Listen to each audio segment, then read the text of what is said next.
Welcome to the State of Health. I'm your host, Karen Bowling, Cabinet Secretary for the West Virginia Department of Health and Human Resources. We are on location at George Washington High School in Charleston to talk about a teen-led grassroots movement that's targeting unhealthy foods. It's called West Virginia Fed Up. As you can see behind me, we have a group of students joining us for this discussion. These students are inspired to take action after watching the 2014 film Fed Up that reveals the secrets behind the food industry. Here's a look at what some had to say. This movement is about real change and real food, so we can become a healthier generation. Check out what's happening at just 2 of the hundreds of schools in the West Virginia Fed Up movement.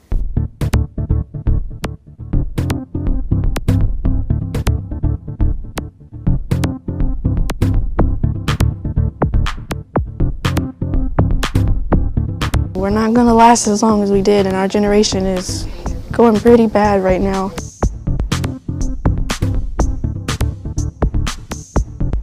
It's pretty scary because I'm 18 now and my mom's not too much older than me. She had me at 16, and to know that I could possibly die before my mom, that's a pretty big deal.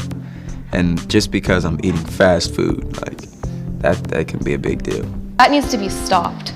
We could do something about that, and it's just, it's hard to believe.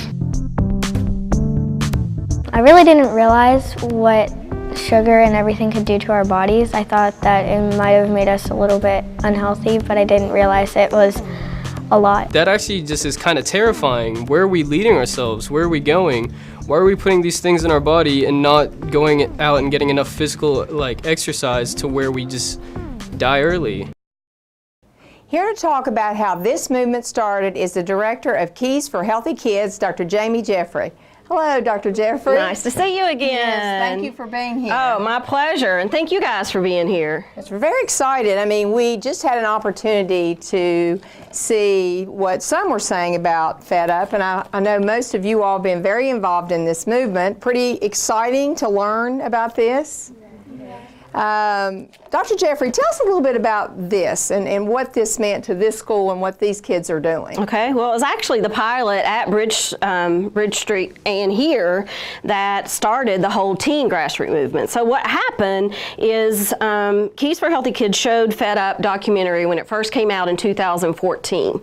Okay, and then we had one of our partners, Mandy Curry from Healthy Kids Inc., that on the radio heard that the Fed Up folks were having a Kickstarter campaign to raise money so that every school in the U.S. could watch the Fed Up with a curriculum to really learn the facts about marketing to kids, and some of the half-truths that happen in marketing and how the kids are marketed to. So it was kind of Mandy's vision, said, you know, every kid in West Virginia needs this. So we got together, we put up some big bucks and bought a Fed Up movie, a school version that was an hour for every single school in West Virginia. So far, over 350 teachers and 200 schools have received the film, watched it, and gone over the curriculum.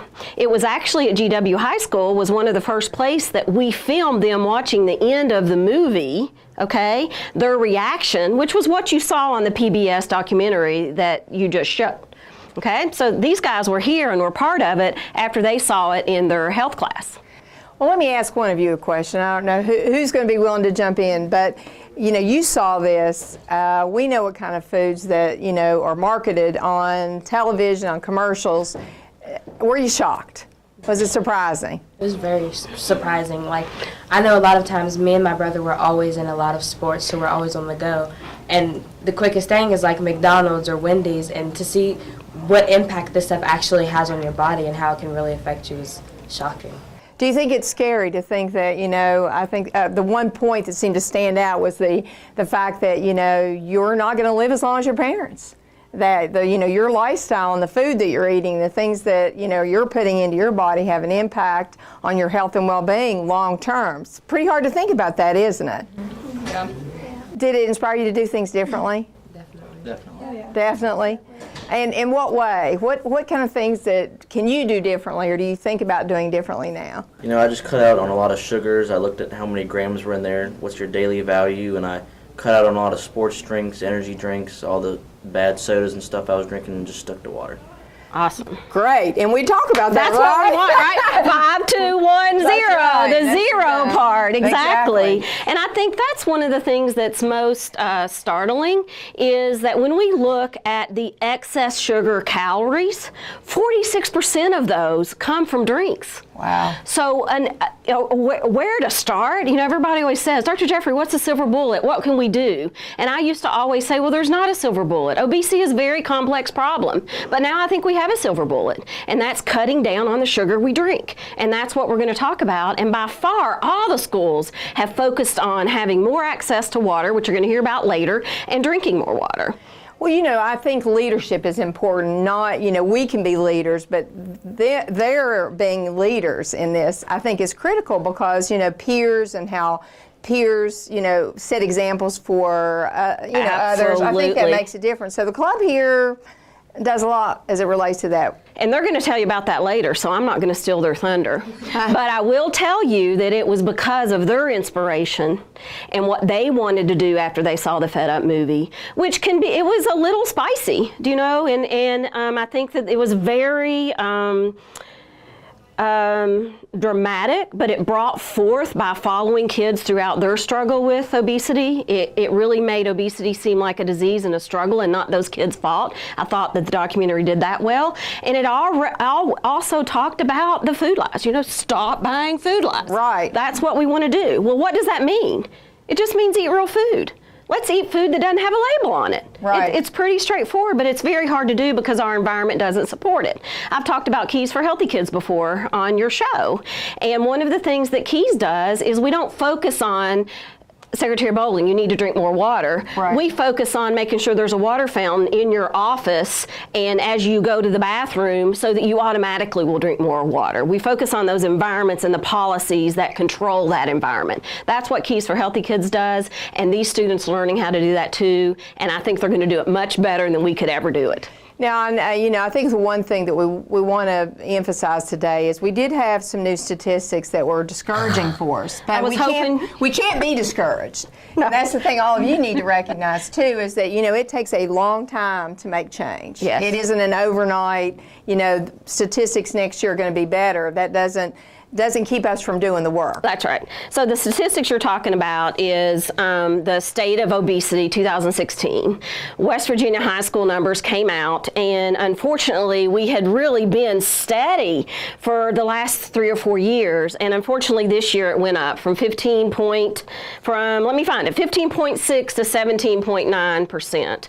And you're right, the numbers lag. This was 2015 numbers, and to me, it says we have to redouble our efforts. Whatever we're doing, we've got to do more. Oh, and I think that's absolutely true. And I think for you all to know that those statistics don't reflect the work you've done, because it is important for each of you all to know that what you're doing matters, that you're making a difference by the way you're interacting with people in your school, and actually when you go home. We've talked about that before. When you go home and you talk to your parents and you talk to neighbors. Right, Caitlin? Caitlin did that. Right. She changed her whole neighborhood, right? So I think you have to inspire others to, you know, stay the course despite what the statistics might indicate.